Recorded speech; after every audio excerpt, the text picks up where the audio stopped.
Poder-se evocar nominativamente muitos espíritos ao mesmo tempo?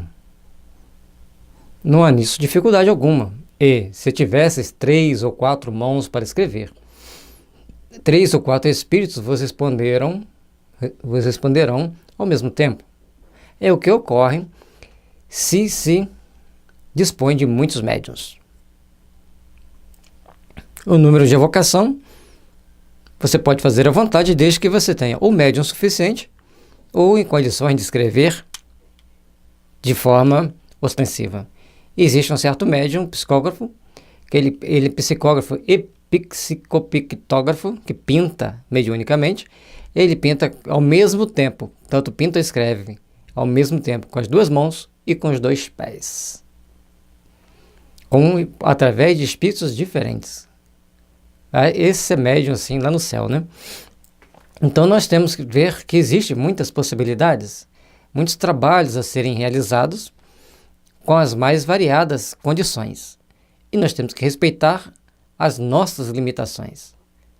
E os espíritos, logicamente, os bons os espíritos e os espíritos superiores respeitam as nossas limitações. Quando muitos espíritos são evocados simultaneamente, não havendo mais de um médium, qual o que responde? Um deles responde por todos, exprime o pensamento coletivo. Então, se evocarmos muitos espíritos e só temos um médium, esse médium só vai dar uma comunicação naquele momento, mas exprimindo o pensamento coletivo de todos aqueles lá. Mas pode ser que comunica um, depois o outro, depois o outro, depois o outro. Certo? Ou seja, as comunicações serão, a menos que o espírito vai escrever lá durante 1 hora, 40 minutos, o que não é recomendável, mesmo sendo um bom espírito. Poderia o mesmo espírito comunicar-se simultaneamente durante uma sessão por 2 médiuns diferentes? Tão facilmente quando entre vós, os que ditam várias cartas ao mesmo tempo. Então, se a gente pode ditar várias cartas ao mesmo tempo, os espíritos podem se comunicar também ao mesmo tempo com pessoas diferentes. E já é uma condição diferenciada, porque cada médium tem a sua particularidade, e vamos dizer que cada um... E ali, se a comunicação for igual, a mensagem que for passada foi igual para o médium A e para o médium B, muito fácil. Agora, se for assuntos diferentes, aí o espírito precisa ter uma capacidade mental diferenciada. Obviamente, para que 2 médiuns recebam comunicações diferentes do mesmo espírito. Mas não é necessário fazer esse desgaste de energia. Que cada um de nós tenhamos as nossas comunicações, tenhamos as nossas relações com o nosso espírito amigo, com o nosso espírito familiar, com segurança, com responsabilidade e, acima de tudo, com o desejo de fazer o bem. Nota, vimos um espírito responder servindo-se de 2 médiuns ao mesmo tempo às perguntas que lhe eram dirigidas. Por um, em francês, por outro, em inglês, sendo idênticas as respostas quanto ao sentido. Algumas até eram a tradução literal de outras. Então ele está falando do mesmo assunto, perfeitamente possível. E ali falou em idioma diferente, porque os médiuns tinham um transdutor diferente para receber as comunicações. Transdutor é aquele equipamento que vai receber a informação vindo de uma determinada fonte, vai decodificar e passar para outra fonte. É o que acontece no roteador de internet. Ele é uma espécie de transdutor, para a gente poder ser um equipamento que a maioria das pessoas sabe o que é. Então aquele aparelhinho que fica lá no armário, normalmente, na estante, onde você liga o fio da internet ali e no computador, seria uma espécie de transdutor. Ele recebe a comunicação que vem da linha e distribui para 2 ou 3 computadores, se ele tiver 2 ou 3 saídas. E cada computador pode estar num canal da internet diferente. Assim, fica uma forma mais simples da gente poder entender esse mecanismo. Então, o espírito pode comunicar por 2 espíritos, por 2 médiuns. O espírito pode se comunicar por 2 médiuns sobre o mesmo assunto, em condições de passar para nós a mesma resposta, ou pelo menos quanto ao fundo elas serem muito parecidas, ou como ele disse ali, uma ser a tradução literal da outra. O que tem as diferenças existem porque os médiuns são diferentes. Prova que o médium interfere na comunicação. O médium sozinho ele não vai ter nem ideia daquele assunto.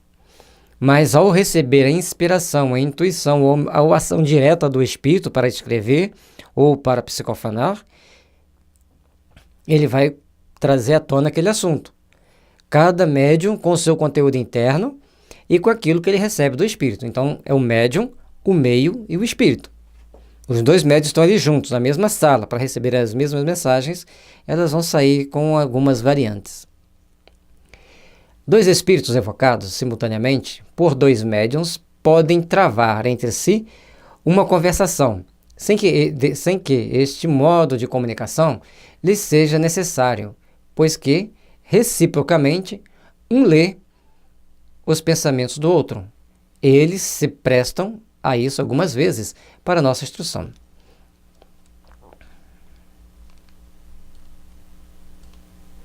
Olha que interessante. Dois espíritos foram evocados simultaneamente por dois médiuns. E eles podem travar uma conversação entre si através da psicografia. Olha que interessante. Vai psicografando, como se um fizesse a pergunta e o outro respondesse. E no final, quando a gente fosse ler as mensagens, vamos dizer assim, o Espírito João fez as perguntas, o Espírito José respondeu. Mostrando para nós que, reciprocamente, eles leem os seus pensamentos um do outro, eles comunicam mentalmente um com o outro. Nada de absurdo, né? Bem natural, mas para a gente entender que ali tem uma ação diferente, porque nenhuma palavra era articulada, apenas escreviam. Um escrevia a pergunta, o outro escrevia a resposta. Isso é maravilhoso, né?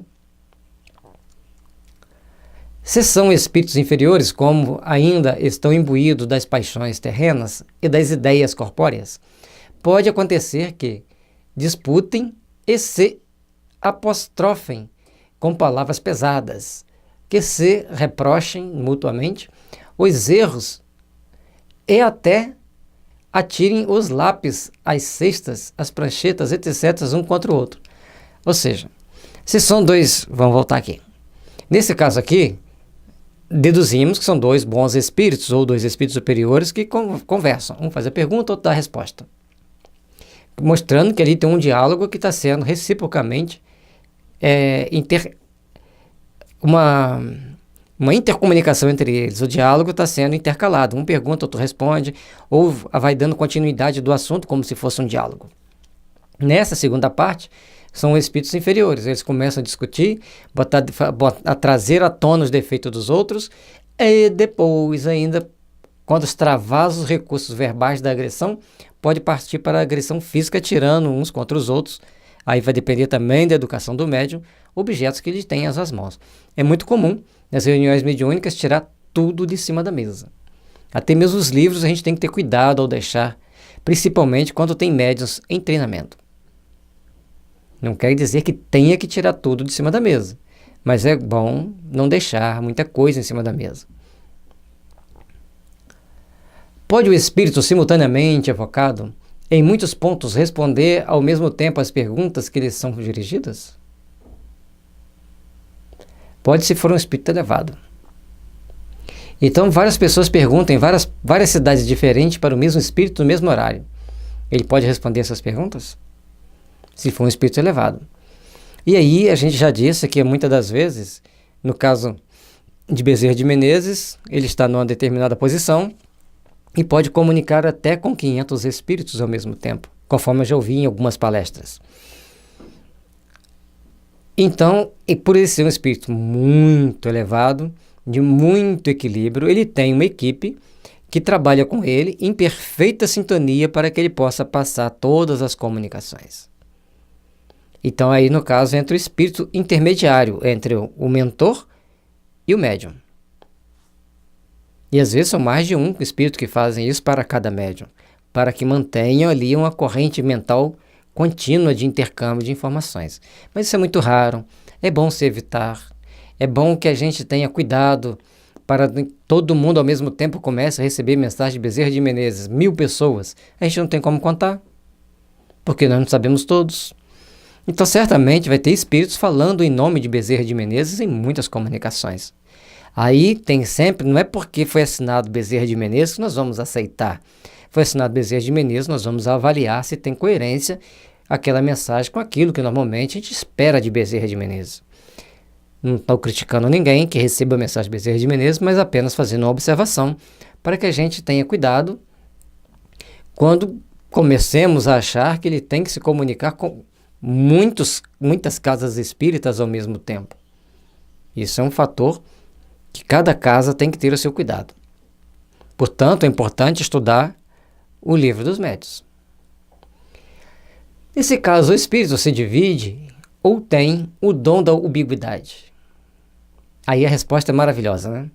O Sol é um só, e no entanto irradia ao seu derredor, levando longe seus raios, sem se dividir do mesmo modo os espíritos. Então, se ele vai comunicar com duas pessoas em cidades diferentes, ele vai buscar, estou deduzindo, uma certa altura que ele consiga irradiar o pensamento para ambos ao mesmo tempo. Assim, a forma que eu entendi, como ele explica que o Sol está num ponto, irradiando seus raios para todo o sistema solar, então nós podemos entender que um espírito elevado, ele não vai estar numa casa comunicando com a outra que está distante. Ele vai estar num ponto estratégico que ele possa irradiar do seu pensamento para ambos os médios. É um caso raro que nós devemos evitar, como já falamos, mas nesse caso a gente não está sabendo que o outro está se comunicando com ele. Mas muitos casos, como nós já vimos em capítulos anteriores, vai um outro espírito em nome dele, que ele tenha perfeita confiança e certeza de que ele vai falar a mesma linguagem. O pensamento do espírito é como uma centelha que projeta longe a sua claridade e pode ser vista de todos os pontos do horizonte. Quanto mais puro é o espírito, tanto mais o seu pensamento irradia e se estende como a luz. Então tem que estar coerente, como nós falamos. Quanto mais o espírito tem poder de radiação, quanto mais evoluído ele é, quanto mais conhecimento ele tem, mais ele pode, ele colocou ali, quanto mais puro é o espírito, mais ele pode irradiar a sua comunicação. E quanto mais puro é o espírito, menor número de médiuns vão oferecer condições para que ele se comunique. Também tem esse obstáculo, que na época de Kardec era vencido com um próprio arranjo técnico que os espíritos arrumavam para obter as comunicações. Os espíritos inferiores são muito materiais. Podem responder senão a uma única pessoa de cada vez. Nem vir a um lugar se são chamados em outro. Aí ele já vem colocando, esclarecendo para nós que quanto mais inferior o espírito, mais limitado ele é, ao ponto dele poder estar somente no lugar, somente assim, né? Essa regra da matemática, em um local apropriado, só ali. Um espírito superior, chamado ao mesmo tempo em pontos diferentes, responderá a ambas as evocações, se forem ambas sérias e fervorosas. No caso contrário, dá preferência mais séria.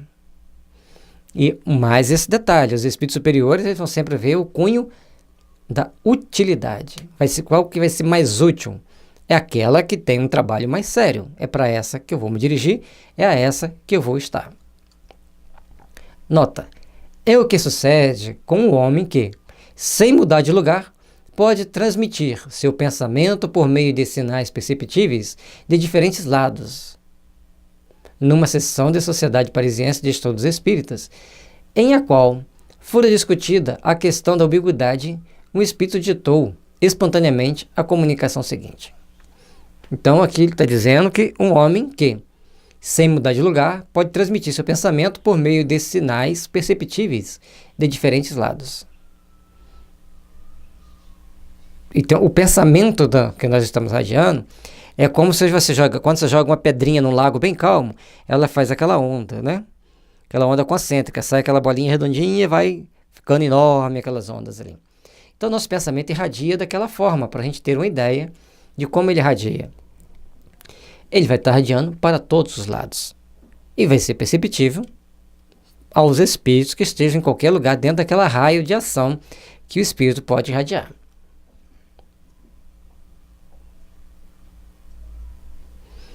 Numa sessão da Sociedade Parisiense de Estudos Espíritas, em a qual fora discutida, então lá estavam discutindo a ubiguidade dos espíritos e receberam a seguinte comunicação: inquiriríeis esta noite qual a hierarquia dos espíritos no tocante à ubiguidade. Ubiquidade, né? Comparai-vos a um aerostato que se eleva pouco a pouco nos ares. Enquanto ele rasteja na terra, só os que estão dentro de um pequeno círculo o podem perceber. Então, se você, aerostato, vamos colocar um balão para ficar mais fácil. Enquanto o balãozinho está ali embaixo, tentando começar a subir, só as pessoas que estão por perto estão vendo. À medida que ele vai subindo, cada vez o maior número de pessoas vai percebendo a sua presença. À medida que se eleva, o círculo se lhe alarga e, em chegado a certa altura, se torna visível a uma infinidade de pessoas. É o que se dá convosco. Um mau espírito, que ainda se acha preso à terra, permanece no círculo restrito entre as pessoas que o veem. Então, à medida que quanto mais elevado é o espírito, mais poder de radiação ele tem, mais no maior número de espíritos ele estará em contato. E os espíritos inferiores estarão em contato só com quem está ali por perto dele, às vezes a uma curta distância. Agora, os espíritos infelizes, que estão nas regiões infelizes, eles têm um poder de radiação mental muito forte. Tem histórias nos livros espíritas, que um deles é o Diálogo com as Sombras, que a gente fica de olho arregalado com a possibilidade e a potência mental desses espíritos. Suba ele na graça, melhore-se e poderá conversar com muitas pessoas quando se haja tornado um espírito superior. Pode irradiar como a luz do sol, mostrar-se a muitas pessoas em muitos lugares ao mesmo tempo. Shining. E aí, conforme a gente disse antes, Bezerra de Menezes, que é um espírito muito elevado, ele pode se comunicar com muitos espíritos ao mesmo tempo, irradiando do seu pensamento. E provavelmente, a função dos espíritos superiores é estar constantemente irradiando de determinados pensamentos para grupos de espíritos que lhes são os afins, aqui reencarnados na Terra, ou ainda estagiando em regiões inferiores do planeta. Provavelmente, essa seja uma das funções deles, ir mentalizando para tentar tirá-los de lá.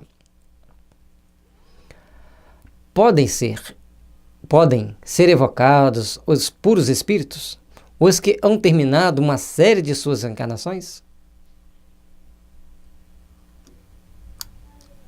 Olha a gravidade dessa pergunta. Podem, mas muito raramente atenderão. Já ficamos tristes por causa disso? Não, vamos entender os porquês da situação.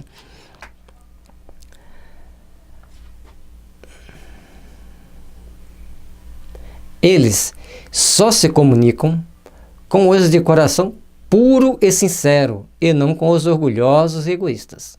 Por isso mesmo, é preciso desconfiar dos espíritos inferiores que alardeiam essa qualidade, para se darem importância aos vossos olhos. Então, é importante que a gente entenda isso. Os espíritos puros, Jesus, Maria, Irmã Dulce, Chico Xavier, Madre Teresa, João Paulo II, são espíritos que conquistaram aqui na Terra muitas bênçãos, muitas luzes, porque dedicaram a vida aos pobres e aos necessitados. E assim como muitos outros, eles só irão atender aos chamados em condições especialíssimas, porque os orgulhosos e egoístas, eles não vão atender. E às vezes nós estamos sendo orgulhosos e egoístas só o fato de querermos nos comunicar com eles. Mas eles podem ver por benevolência, por indulgência e se comunicarem conosco. Depende do fim. É útil? Eles irão. É importante que a gente entenda isso. É importante que a gente trabalhe bem esse conceito. Como é que os espíritos dos homens mais ilustres acodem tão facilmente e tão familiarmente ao chamado dos homens mais obscuros? Dá para regalar os olhos, né? Se eles foram tão ilustres. Será que foram mesmo? Vamos ver. Os homens julgam por si os espíritos, o que é um erro. Após a morte do corpo, as categorias terrenas deixam de existir. Só a bondade estabelece distinção entre eles, e os que são bons vão a toda parte onde hajam um bem a fazer-se. Aí nós temos que prestar bem atenção nisso. A resposta, ela tem algumas lacunas. Ela não é uma resposta tão direta quanto parece. Vejamos de novo. Os homens julgam por si os espíritos, o que é um erro. Ou seja, a gente conheceu, por exemplo, aqui na Terra, um grande empresário, alguém que dedicou a vida a um trabalho social, alguém que dedicou uma vida às ações no bem. E aí nós temos que passar, ele desencarna e a gente acha que ele era tão bom assim. Mas ele ainda está preso aos círculos terrenos, por algum motivo. Então, a nós julgarmos esse espírito por aquilo que nós, seres humanos, víamos nele, constitui um erro. Então, vamos continuar. Após a morte do corpo, as categorias terrenas deixam de existir. Então, aquela pessoa que era um empresário, chegando no plano espiritual, ele é apenas um espírito. E se alguém o acode de chamar doutor fulano de tal, com todas as deferências, ele que no plano espiritual estava passando por situações tais de reaprender a viver, reaprender regras e conceitos de vida, pode se empavanar. E ser agradável a ele estar naquele local. É uma opção. A outra, ele gosta de estar ali e fala assim, poxa, eu perdi tanta oportunidade de passar boas informações para as pessoas, eu vou aproveitar essa oportunidade para passar. É outra opção. E assim a gente vai aprendendo a observar os fatos. Só a bondade estabelece distinção entre eles. E os que são bons vão a toda parte onde haja um bem a fazer. Então, aqueles que já adquiriram bondade, não são espíritos superiores. Eles querem fazer o bem e vão onde precisa de fazer o bem. Vão estar onde o trabalho do bem precisa ser feito. Isso é importante que a gente entenda esses princípios, essas metas a construir. Esse objetivo a fazer uma tarefa, esse objetivo a acontecer as tarefas do bem. Quanto tempo deve decorrer depois da morte para que se possa evocar o espírito? Essa pergunta dá nó na cabeça das pessoas. Quando a gente lê as obras de André Luiz, principalmente... fugiu o nome do livro. É um dos últimos, o penúltimo livro da série André Luiz. E ali vem um grupo de espíritos dentro de um processo reencarnatório, a maioria deles no Rio de Janeiro, dentro de um envolvimento. E eles, amoroso, de amor, de ódio, de ciúme, de repulsa. Ou seja, eles criavam suas próprias encrencas entre eles, naturais dos seres humanos. E num dado momento, uma menina sofre um acidente e o pai dela começa a dedicar muito amor, muito carinho a essa menina. E recebe o livro dos espíritos, ele começa a estudar o livro dos espíritos. A menina morre, ele torna-se então uma pessoa bem diferente na vida, modifica-se muito seus conceitos de vida, e em um dado momento ele é atropelado e morre também na mesma circunstância que a filha morreu.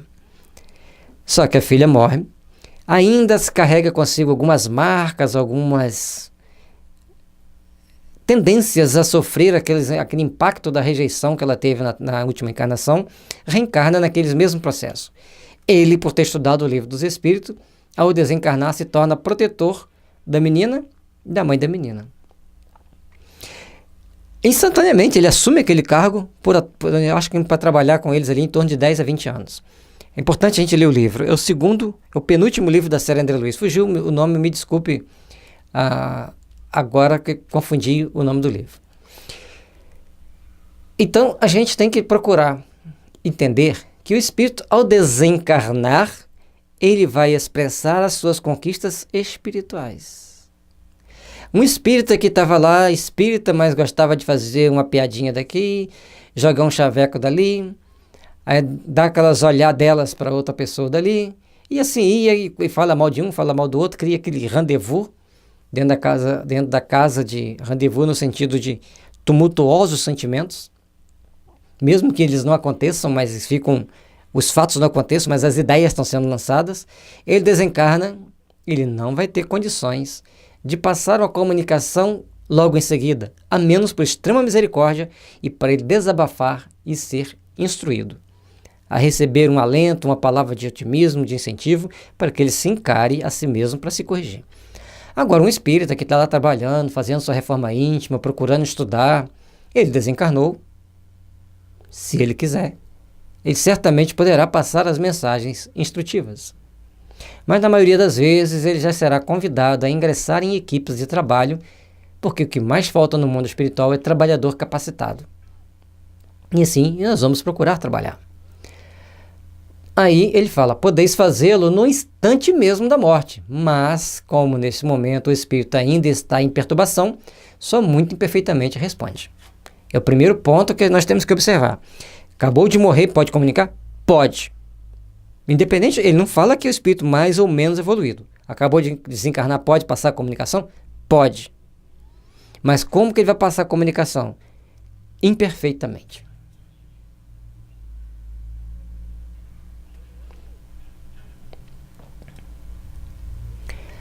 Aí vem a nota. Sendo variável, o tempo que dura a perturbação, não pode haver prazo fixo para fazer essa evocação. Entretanto, é raro que, ao cabo de 8 dias, o espírito já não tenha conhecimento do seu estado para poder responder. Então, depois de 8 dias da morte, o espírito está, salvos algumas considerações, está apto a responder. Algumas vezes isso lhe é possível 2 ou 3 dias depois da morte. Em todos os casos, você pode experimentar com prudência. Com prudência. Então, nós temos que procurar observar que, às vezes, é possível 2 ou 3 dias depois da morte ele passar a comunicação. Mas, na maioria das vezes, nós temos que experimentar com prudência essa possibilidade dele se comunicar. A evocação no momento da morte é mais penosa para o espírito do que algum tempo depois? Naquele momento da morte ali, como que é a situação? Algumas vezes. Então, por que algumas vezes? No momento da morte é mais penosa. Algumas vezes, não é sempre. É como se fosse arrancar-se ao sono antes que estivesse completamente acordados. Então, você está dormindo naquele sono profundo, chega alguém lá e te sacode assim, sai da cama. Você sai todo, na maioria das pessoas, sai todo grogue, né? Não é assim que acontece com a maioria das pessoas? Então, a gente tem que observar esse dado. Entender que pode existir isso aqui. Alguns há, todavia, que de nenhum modo se contrariam com isso e aos quais a evocação ato ajuda a sair da perturbação.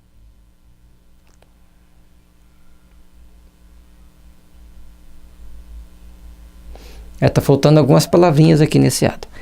Então, é um ato, né, que ajuda a sair da perturbação.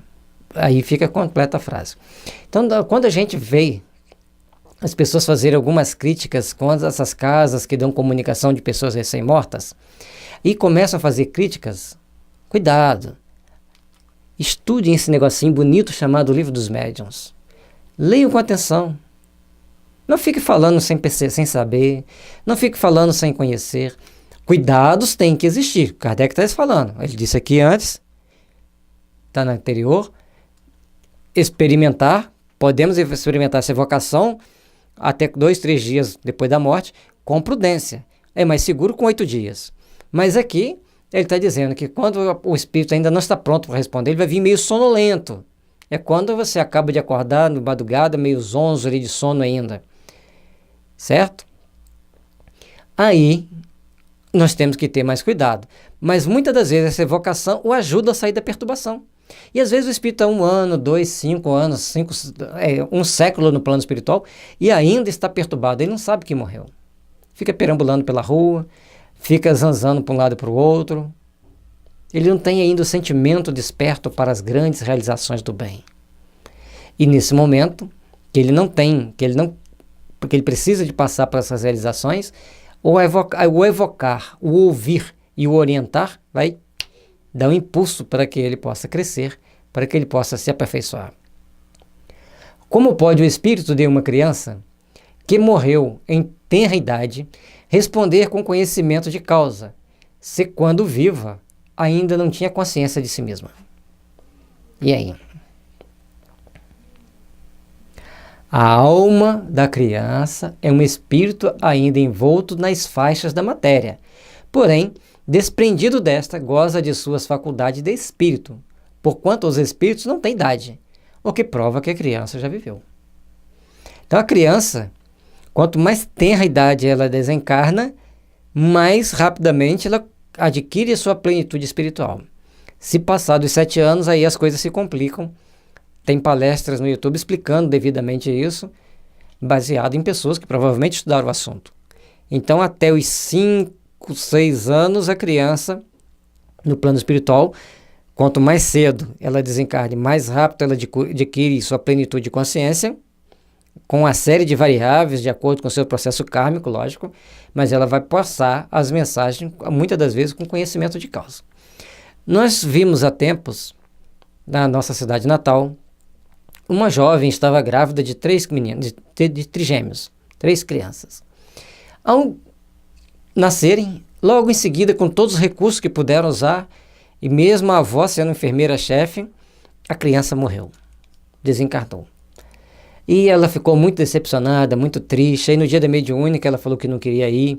Mas de repente ela esqueceu de tudo assim por alguns minutos e se arrumou. Foi quando chegou no centro, falou, mas por que eu vim aqui? Eu falei que não ia vir hoje. Bom, mas já que eu estou aqui, eu vou para a mediúnica. Porque a pessoa muitas das vezes nessa situação, que foi tudo preparado para receber 3 crianças e um morre, dá uma frustração muito grande nas pessoas. Só que, para a surpresa dela, quem se comunica? O netinho que desencarna, recém-nato.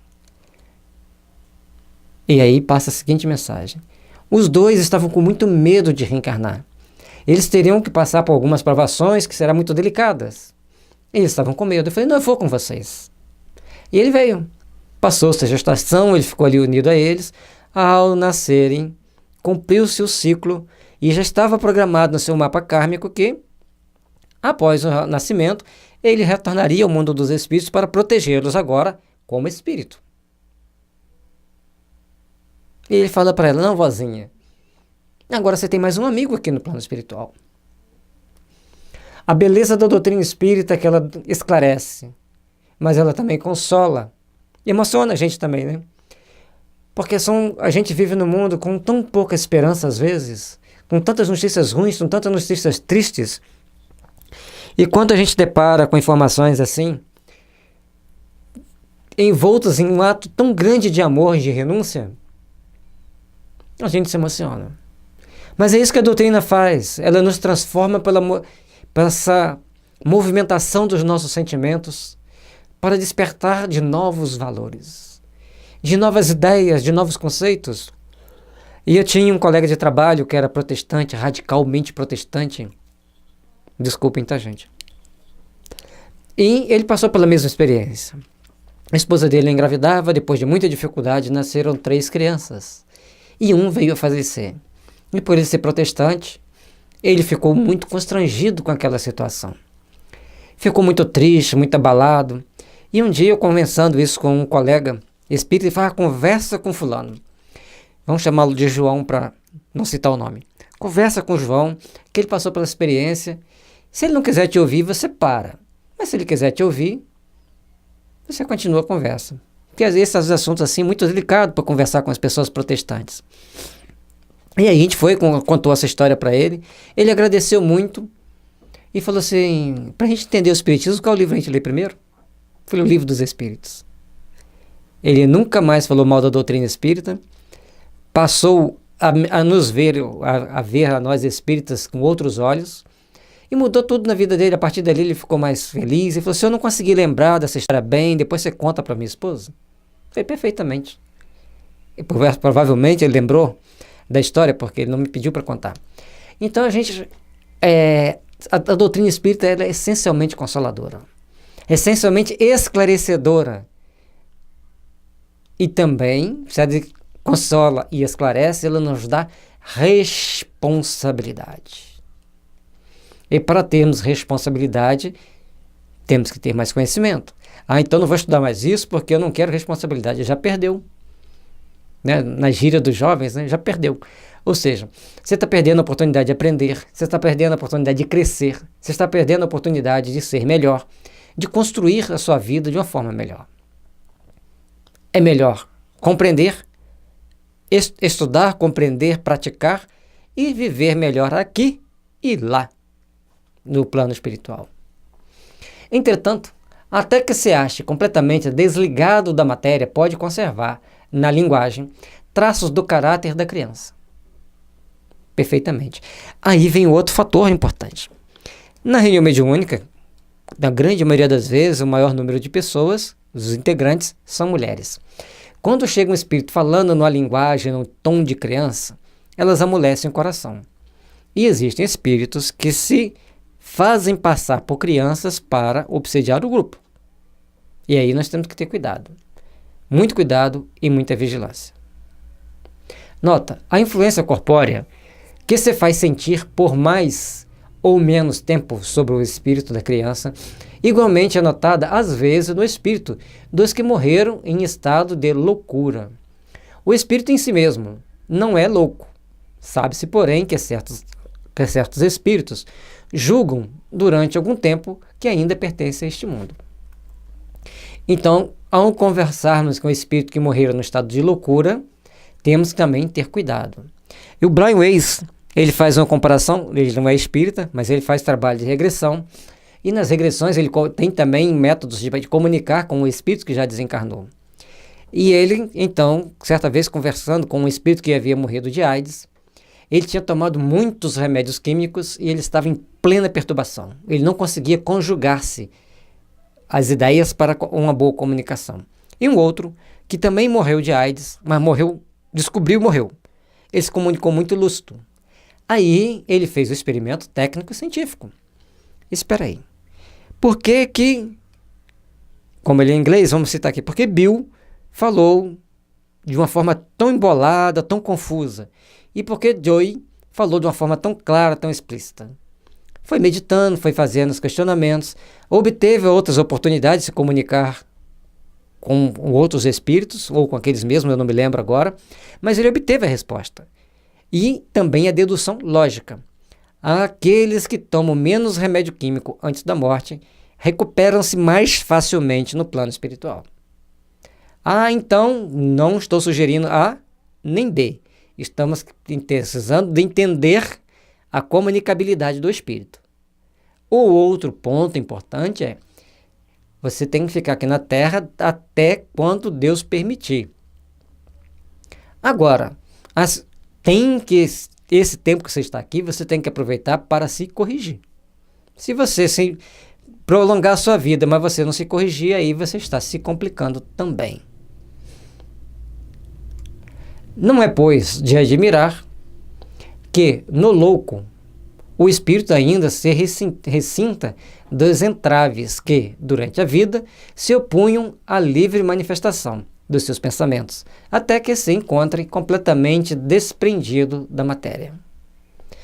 É outra parte importante, é outra situação necessária à nossa comunicação com os espíritos para a gente entender como nós vamos amparar esses espíritos, como nós vamos ajudar esses espíritos. E agora, muitas das vezes, os espíritos chamados de louco aqui na Terra, ao desencarnarem, adquirem plena consciência.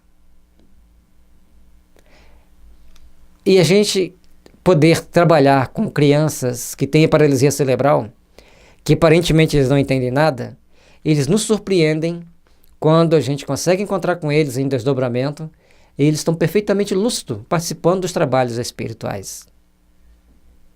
Isso é maravilhoso, porque a gente sabe que ele está internado num corpo físico, mas o teu espírito está aproveitando isso para trabalhar e servir a causa do bem. E muitos fazem um trabalho maravilhoso durante o chamado sono.